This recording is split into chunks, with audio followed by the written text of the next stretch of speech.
Hello guys, कैसे हैं आप सब लोग। गार्ड लेवल की एपिसोड 33 के साथ हाजिर हूं। अगर अभी तक आपने मेरे चैनल को सब्सक्राइब नहीं किया हुआ तो चैनल को सब्सक्राइब कर दें, वीडियो को लाइक और शेयर कर दें, शुक्रिया। मास्टर लियो अपनी पावर्स को रिलीज करते हुए बिमिंग पर अटैक करते हैं। बिमिंग पीछे की तरफ जंप करते हुए कहता है, मास्टर लियो तुम्हें क्या लगता है कि फिर से तुम वही टेक्निक यूज करोगे और मैं आगे से कुछ भी नहीं कर सकता। अब जबकि तुम्हारा ड्रॉ डीमन तुम्हारे साथ नहीं है, इसलिए तुम कुछ भी नहीं हो। तुम सिर्फ एक बूढ़े खूसट हो जिसके पास थोड़ी सी पावर है, तो मैं तुम्हें मार कर ही रहूंगा। बिमिंग फिर से अपनी सोल रिफाइनिंग बेल को यूज करता है। इस बार वो उसे सामने की तरफ फेंकता है। मास्टर लियो अपने बड़े से डीमन को सामने की तरफ करते हुए उसे रोकने की कोशिश करते हैं, लेकिन उसे रोक नहीं पाते और वो बेल सीधी जाकर मास्टर लियो के ऊपर गिरती है। बिमिंग जल्दी से अपनी बेल को वापस बुला लेता है और वो बेल फिर से छोटी सी हो जाती है। मास्टर लियो इस लास्ट अटैक की वजह से काफी ज्यादा जख्मी हो जाते हैं। बिमिंग हंसते हुए उसके सर पर आकर खड़ा हो जाता है और कहता है, बूढ़े आदमी अब तुम्हें मरना होगा, क्योंकि तुमने जो कुछ भी किया है उस सब का तुम्हें बदला तो चुकाना पड़ेगा। इसके अलावा तुमने ड्रॉट डीमन को बनाकर एक बहुत बड़ा जुर्म किया है जो कि नेचर के खिलाफ है। और साथ ही बिमिंग उसको मार डालता है।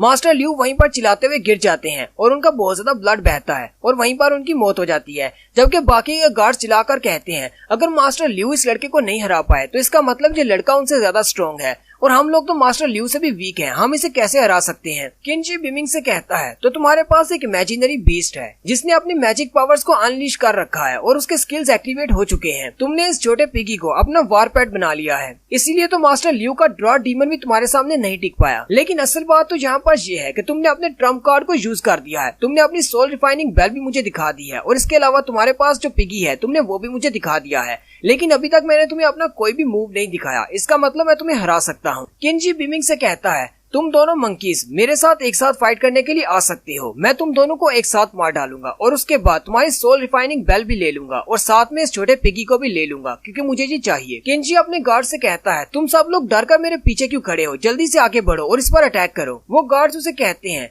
जबकि आपको पता है कि हमारे लीडर यानी कि मास्टर लियो वो भी उनका सामना नहीं कर पाए, तो हम लोग उसके सामने कैसे जा सकते हैं। दूसरा गार्ड कहता है, मिस्टर किंजी क्या आप हमें बताएंगे आपको वो छोटा पिगी क्यों चाहिए। मास्टर किंजी चिल्लाकर उन सब से कहते हैं, क्या तुम सब लोग बेवकूफ हो, क्या तुम्हें नहीं पता कि मास्टर लियो की बॉडी के अंदर कॉर्प्स पॉइजन था और वो ज्यादा अरसे तक जिंदा नहीं रहने वाले थे, इसलिए वो बहुत ज्यादा वीक हो चुके थे और ये लड़का इतना भी ज्यादा स्ट्रॉन्ग नहीं है और तुम सब लोगों की बॉडी में तो कोई पॉइजन है नहीं, तो फिर तुम सब लोग मिलकर इसका सामना कर सकते हो। वो सारे गार्ड्स एक दूसरे की तरफ देखना शुरू कर देते हैं। किंजी कहता है, तुम सब लोग मिलकर भी सिर्फ 2 लड़कों को नहीं हरा सकते, फिर तो तुम हमारी फैमिली का गार्ड होने के लायक नहीं हो। किंजी हंसते हुए उनसे कहता है, सिस्टर वू जैंग को हमेशा से एक छोटा पिगी चाहिए था जो कि इल्यूजन क्रिएट कर सकता हो और आज हमारे पास अच्छा मौका है। हम लोग इन्हें भी मार सकते हैं और इनसे ये इमेजिनरी बीस्ट भी ले सकते हैं। अगर तुम सब लोग मिलकर इस लड़के को मार देते हो और इसका बीस्ट इसे चोरी कर लेते हो तो मैं ये जाकर वू जैंग को दूंगा, इससे मेरी वैल्यू बढ़ेगी और उसके बाद मैं तुम लोगों को बहुत बड़ा खजाना दूंगा, चाहे तुम कुछ भी मुझसे ले लेना। खजाने की बात सुनते ही वो सारे गार्ड्स बहुत ज्यादा लालची हो जाते हैं और कहते हैं, क्या वाकई में हमें खजाना मिलेगा, हम लोग इनसे फाइट करने के लिए रेडी हैं। गूडा उन सारे गार्ड्स की तरफ देखकर कहता है, लगता है कि खजाने का नाम सुनकर इन सब की लार टपक रही है। वो सारे गार्ड चिल्लाते हुए आगे की तरफ बढ़ते हैं और कहते हैं, वो सारा खजाना जो कि किंजी हमें देने वाले हैं वो हमारा होगा, चलो आगे बढ़ो और इनको मार डालो। और जैसे ही वो गार्ड्स आगे बढ़कर उन पर अटैक करने लगते हैं,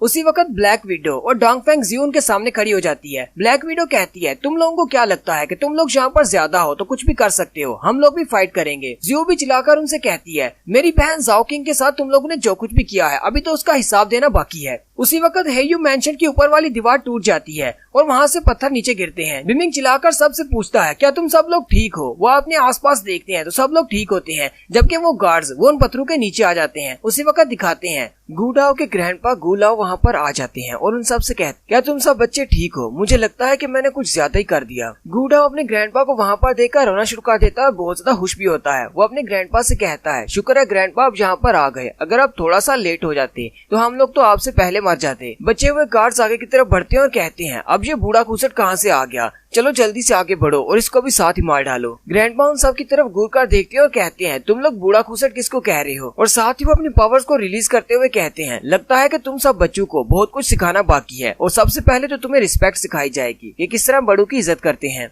ग्रैंडपा गूडाओ के सामने अपना हाथ करते हैं और उसे कहते हैं, मुझे अपना फैन दो। गूडाओ अपना फैन उनको दे देता है। ग्रैंडपा उस फैन को खोलते हुए बस एक हल्की सी स्लैश लगाते हैं। उनकी एक हल्की सी स्लैश इतनी ज्यादा पावरफुल होती है कि सामने जितने भी गार्ड्स होते हैं वो सारे पीछे जाकर गिरते हैं। ना सिर्फ वो पीछे जाकर गिरते हैं बल्कि पीछे वाली दीवार को तोड़कर घर से बाहर जाकर गिरते हैं। किंजी पीछे देखकर बहुत ज्यादा हैरान हो जाता है। ग्रैंडपा किंजी की तरफ देखते हैं और कहते हैं अब सिर्फ तुम बचे हो। किंजी चिल्लाते हुए उसे कहता है तुम बूढ़े खूसट, अगर तुमने मेरे एक बाल को भी टच किया तो मेरी किन फैमिली तुम्हें नहीं छोड़ेगी, हमारे फैमिली वाले तुम्हें मार डालेंगे। ग्रैंडपा उसे कहते हैं तो इसका मतलब तुम टियानफेंग सिटी की किन फैमिली के एल्डेस्ट सन हो, तुम्हारा नाम ही किंजी है। किंजी ग्रैंडपा से कहता है अब जबकि तुम्हें पता है कि मैं कौन हूँ और मेरा किस फैमिली से ताल्लुक है, इसलिए अब जल्दी करो, मेरे सामने अपना माथा रगड़ो और मुझसे माफी मांगो और साथ ही इन दोनों लड़कों के हाथ पांव तोड़कर इनको बेकार कर दो। ग्रैंडपा से कहते हैं तुम्हारी किन फैमिली इतनी ज्यादा महान नहीं है, तुम लोग तो बिल्कुल कचरा फैमिली हो। तुम्हें क्या लगता है कि मैं तुम्हारी वजह से इन दोनों लड़कों को नुकसान पहुंचाऊंगा? अगर मैं तुम्हारे दोनों हाथ पांव काट कर तुम्हें इसी हेयू मेंशन के नीचे भी दबा दूंगा तो कोई भी मुझसे बदला लेने के लिए नहीं आएगा। तुम्हारी किन फैमिली इतनी भी स्ट्रॉन्ग नहीं है। ये बात सुनकर किंजी बहुत ज्यादा गुस्सा हो जाता है और कहता है तुम बूढ़े घूसट, तुम्हारी हिम्मत कैसे हुई मेरी किन फैमिली को बुरा भला कहने की। साथ ही वो भी अपनी पावर्स को रिलीज करते हुए ग्रैंडपा से कहता है आज ही वो दिन है जब तुम भी इनके साथ मरने वाले हो। ब्लैक विडोज की पावर्स को देखकर हैरान हो जाती है और कहती है ये तो अपने वार लेवल के पीक पर है।